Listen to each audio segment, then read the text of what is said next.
To understand what was lost, we have to travel back roughly 9,000 years, to a moment when the world looked nothing like it does today.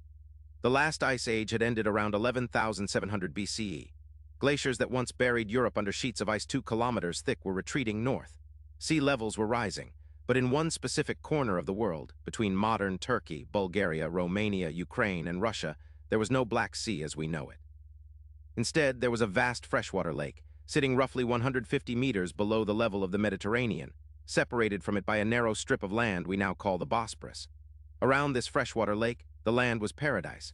Geologists studying core samples from the seafloor have found pollen, root structures, and the unmistakable signatures of fertile soil, riverbeds, and dense vegetation.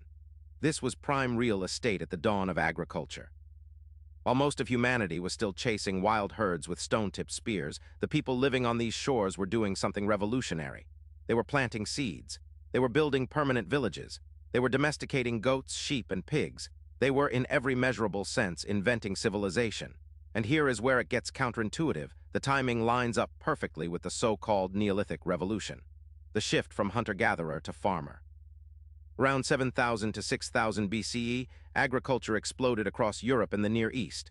Wheat, barley, and lentils spread from a single source point outward like ripples in a pond. Archaeologists have spent a century arguing about where those ripples started. We are going to come back to that, because the answer may have been sitting underwater the whole time. But that is only half the story, because something was coming for these people. Something they could not have seen, could not have predicted, and could not have outrun. For roughly 2,000 years, the people of the freshwater lake thrived. We know this because of what the sonar found. In 1999, the geologist William Ryan and his colleague Walter Pittman, both of Columbia University's Lamont Doherty Earth Observatory, published a book called Noah's Flood. They had been mapping the floor of the Black Sea for years. What they discovered was staggering. About 155 meters below today's water level, running in a clear ribbon around the entire basin, was an ancient shoreline. Beaches, river deltas, sandbars, the unmistakable geometry of a coastline that had once been dry land, and not just dry, but inhabited. In 2000, the underwater explorer Robert Ballard, the same man who found the wreck of the Titanic, took submersibles into the Black Sea off the coast of Sinop, Turkey. What he found at a depth of around 100 meters left him stunned.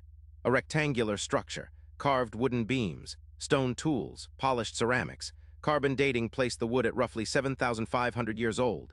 This was not driftwood. This was a house. A human dwelling sitting at the bottom of the sea, preserved almost perfectly by the unique oxygen-free deep waters of the Black Sea, waters so lifeless that bacteria cannot decay organic material. Think about what that means for a moment. The Black Sea is one of the only bodies of water on Earth where wood, leather, even human remains can survive for millennia without rotting. It is, quite literally, the world's largest archaeological time capsule, and it has barely been explored. The people who lived on that drowned coast were not primitive. They had agriculture, they had architecture, they had trade routes. Pottery fragments recovered from sites in the wider region, at Çatalhöyük in Turkey, at Varna in Bulgaria, show sophisticated craftsmanship. Varna alone, dated to around 4,500 BCE, has produced the oldest worked gold in the world, 6 kilograms of it, buried with a single man in what was already by then a deeply hierarchical society. Here is the question that haunts archaeologists. Where did these people come from? Why did the Neolithic Revolution explode outward across Europe and the Near East so suddenly, so completely, around the same window of time? The standard theory says it began in the Fertile Crescent and spread. But Ryan and Pittman proposed something stranger. What if it spread because the people who invented it were forced to flee? What if a single catastrophe scattered an entire civilization in every direction at once, carrying their wheat, their goats, their language, their gods, into Anatolia, into the Balkans, into Mesopotamia, into the steppe? Drop in the comments, have you ever heard a story from your own family or culture that sounds like a flood myth? Because almost every civilization on Earth has one, and we are about to talk about why. Around 5600 BCE, give or take a century, the Mediterranean Sea had been rising for thousands of years as the glaciers melted. By this point, it had crept higher and higher against that narrow strip of land at the Bosporus. On the other side, the freshwater lake sat 150 meters lower, calm and unsuspecting. The only thing holding back the entire weight of the Mediterranean was a thin natural dam of rock and sediment, and then it broke. Ryan and Pittman calculated the numbers, and they are almost incomprehensible. When the Bosporus gave way, salt water tore through it at a rate 10 times the flow of Niagara Falls, 200 times the flow of Niagara Falls, Some estimates suggest a wall of water roiling through at speeds approaching 80 kilometers per hour. The roar would have been audible for hundreds of kilometers. Every day, the water level of the lake rose by approximately 15 centimeters, every single day. For months on end, imagine you are a farmer, you wake up. The shoreline is closer than it was yesterday, you move your livestock to higher ground. The next morning, the water is closer still, you move again, and again. The grain stores you have built up over generations, gone. The village your grandfather built, gone. The graves of your ancestors, drowning. Within a year, the coastline had retreated as much as a kilometer inland in places. Tens of thousands of square kilometers of land, an area roughly the size of Ireland, vanished underwater. The salt killed everything. Freshwater fish died in massive numbers. Their bodies sank to the bottom of the new sea, decomposing without oxygen, creating the lifeless black water that gives the sea its name to this day. The unique anoxic conditions of the Black Sea, the very thing that has preserved those ancient houses for 7,500 years, were born in that catastrophe.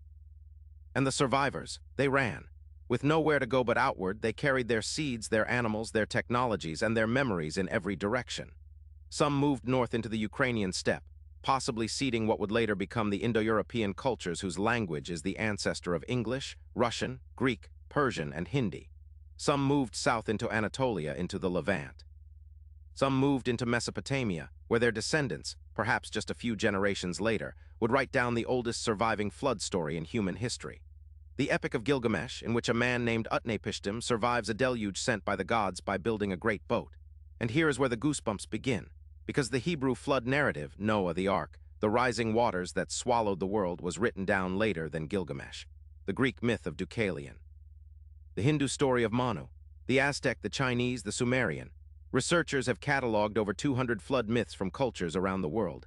Most cluster suspiciously around peoples whose origins trace back to the Pontic-Caspian region, the region around the Black Sea. Now the theory is not without its skeptics. Some geologists argue the flood was slower and less catastrophic, a gradual rise rather than a violent breach. A 2007 study by Liviu Giasin suggested the water level rise may have been closer to 5 to 10 meters total, not the full 150. The debate is genuinely unresolved, but what is no longer disputed is that the Black Sea was once a freshwater lake, that its coastline was once 100 to 150 meters lower than today, that human beings, Neolithic farmers, builders, traders, lived along its shores, and that at some point between 7,500 and 8,400 years ago, that world ended underwater. Why did no one find this evidence until 1999? Because the bottom of the Black Sea is one of the most inhospitable environments on Earth for traditional archaeology. No oxygen, no light, massive depths, Soviet-era restrictions on naval activity throughout the Cold War. The collapse of the USSR in 1991 opened the basin to Western researchers for the first time in 50 years. Within a decade, the discoveries began. Within 2 decades, what was once dismissed as biblical fairy tale had become a serious scientific hypothesis taught in universities from Cambridge to Tokyo. Today, less than 1% of the Black Sea floor has been thoroughly surveyed. There are likely entire drowned villages, perhaps even cities, still down there, sealed in mud, preserved by the lifeless water, waiting for the technology and the funding to find them. In 2018, an expedition led by the University of Southampton discovered a perfectly preserved ancient Greek ship from around 400 BCE, still standing upright on the seabed with its mast intact.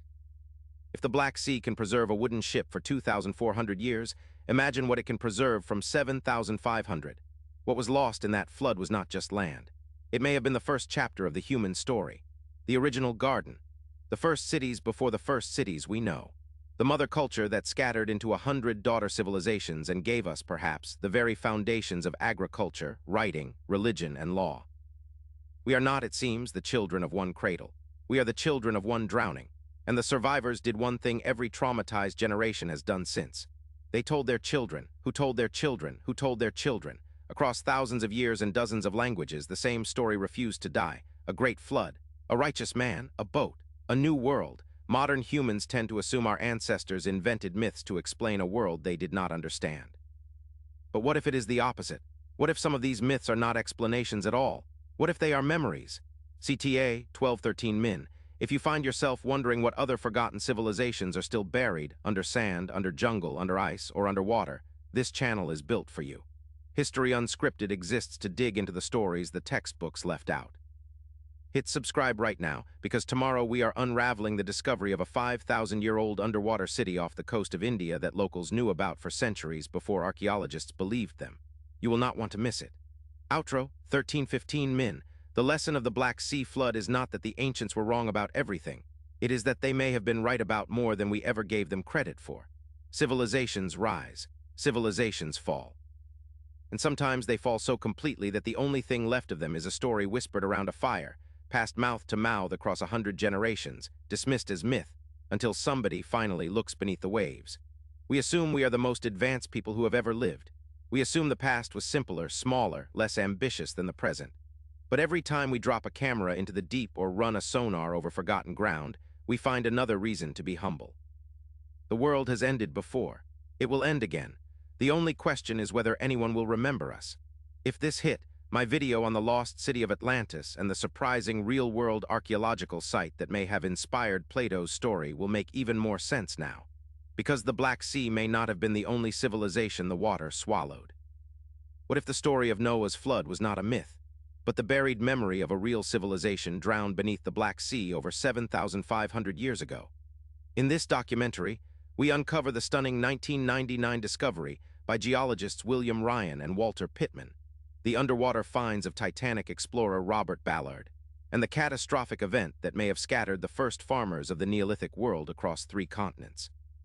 From the freshwater lake that became the Black Sea, to the wall of saltwater that tore through the Bosporus at 10 times the force of Niagara Falls, this is the forgotten story of how an entire civilization vanished underwater in a single year, and why every flood myth on Earth may trace back to it.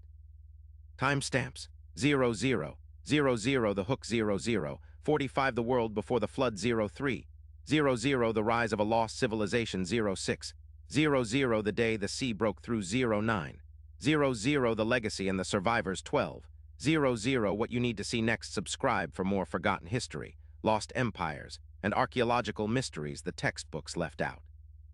Black Sea ancient history, lost civilization, archaeology, flood myth, Neolithic history mystery.